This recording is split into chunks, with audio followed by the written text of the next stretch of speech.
¿Cuándo fue la última vez que te cuestionaste sobre el sentido de tu vida? ¿Qué te motiva a hacer algo o por qué razón lo haces? Estas son algunas preguntas que Viktor Frankl utiliza para escribir su famoso libro El hombre en busca del sentido. La obra de este conocido psiquiatra y escritor se contextualiza a mediados del siglo XX en los campos de concentración nazi. A diferencia de otros libros con esta temática, Viktor cuenta desde una perspectiva psicológica sobre los tormentos mentales por los que un prisionero sin privilegios atravesaba.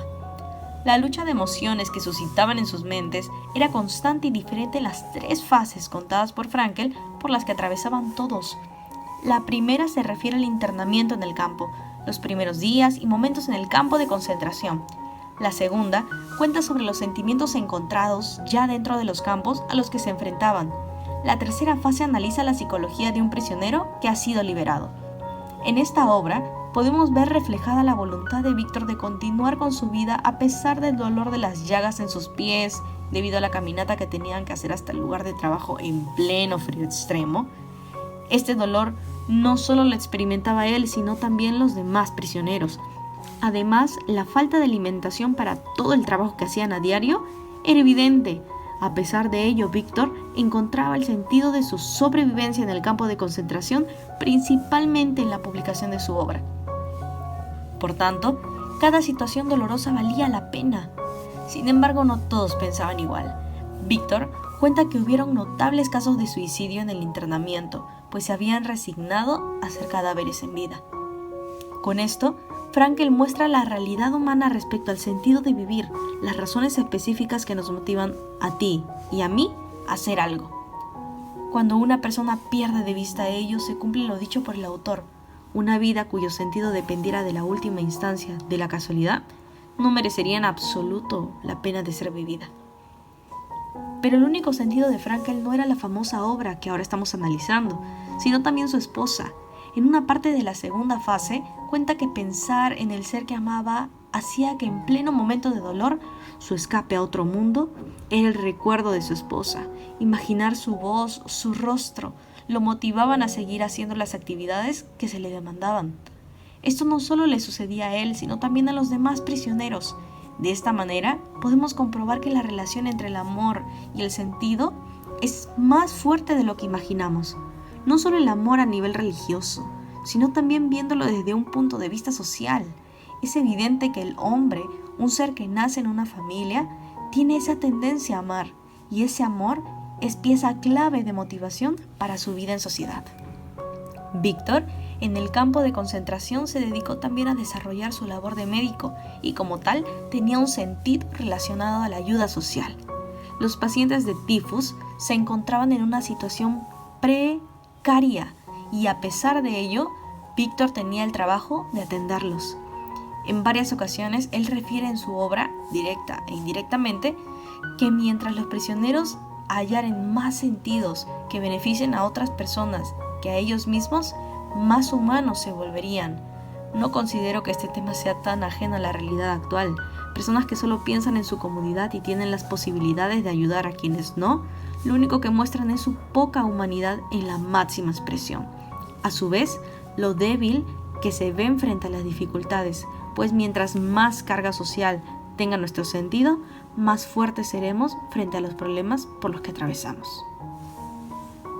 En el campo de concentración se podía encontrar todo tipo de personas, entre los que tenían esperanza de vivir y motivos para continuar a pesar de la situación deplorable, estaban los que habían decidido rendirse.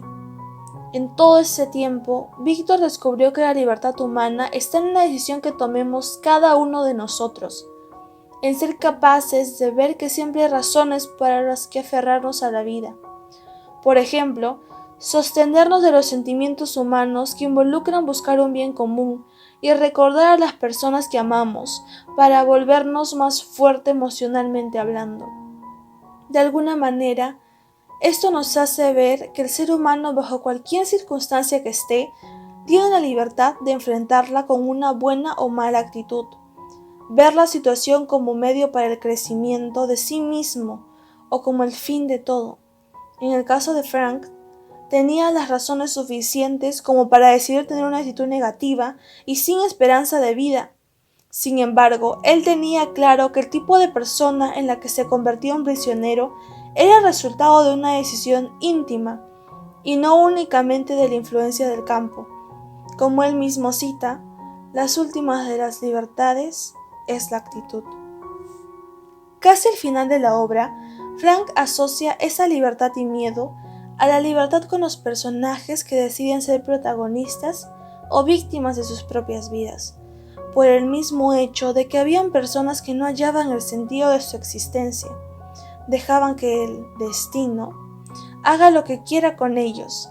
En este sentido, muchos resignados a morir rehusaban trabajar, pedir ayuda al médico y se quedaban literalmente echados sobre sus propias heces.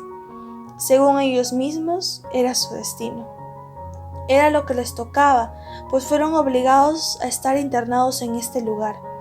La verdad es que fueron ellos mismos quienes decidieron echar sus sueños, objetivos, motivos, razones y sentidos a la borda. Se hicieron víctimas de su propia vida y dejaron la responsabilidad de su situación al contexto en el que vivían. En la vida, una persona puede tomar el rol que desea, entre ser quien se enfrenta a las adversidades y lucha por encontrar una paz y estabilidad emocional, o ser la persona que se vuelve esclava de sus problemas, miedos y limitaciones. Lo que nunca hay que olvidar es que es uno mismo quien toma esa decisión. Aproximadamente a la mitad de la obra, algunas personas perdían la fe en el futuro, que por obvios motivos era su sostén en ese instante. Por esa razón, ni los golpes, súplicas o amenazas podrían cambiar la decisión de estas personas sobre acabar con su propia vida. Víctor narra que incluso en la desesperación, muchos preferían ir hasta la cerca de alambre para morir electrocutados, pues no le encontraban sentido a su existencia. En la actualidad, se sabe que casi 1 millón de personas se suicidan al año. Eso da un aproximado de 3 personas que deciden acabar con sus propias vidas por minuto. Todo esto prueba una realidad inminente. La enfermedad de nuestro tiempo, pleno siglo XXI, es el vacío existencial. De esta obra podemos deducir la importancia de encontrarle sentido a las pequeñas cosas que hacemos, desde levantarnos hasta el acostarse.